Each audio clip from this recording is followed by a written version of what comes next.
Welcome to the Slop Farm. Enjoy the video. You start by connecting your iPod to the computer and unlocking it. You must trust the machine so it can read the device. Once connected, open Finder on Mac OS Catalina or later, or iTunes on older Mac OS/Windows, and select the iPod.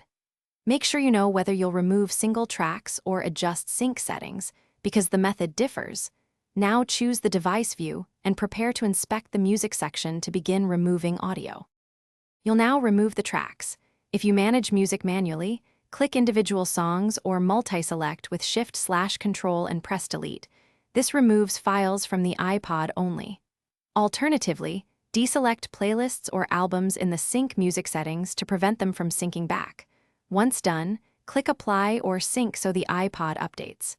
Use multiple selection to speed up large removals, and pause to verify the list. Finish by safely ejecting the iPod and inspecting the music app to confirm files are gone. Make sure space freed matches expectations. If deleted songs reappear, that usually means your sync settings or iCloud/Apple Music are restoring them.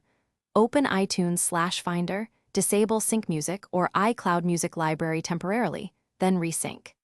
If nothing changes, enable manual music management, remove tracks again, and apply. This forces local control and prevents automatic restores. That one troubleshooting step solves most reappearance issues. Thanks for watching. Consider subscribing if we helped you today.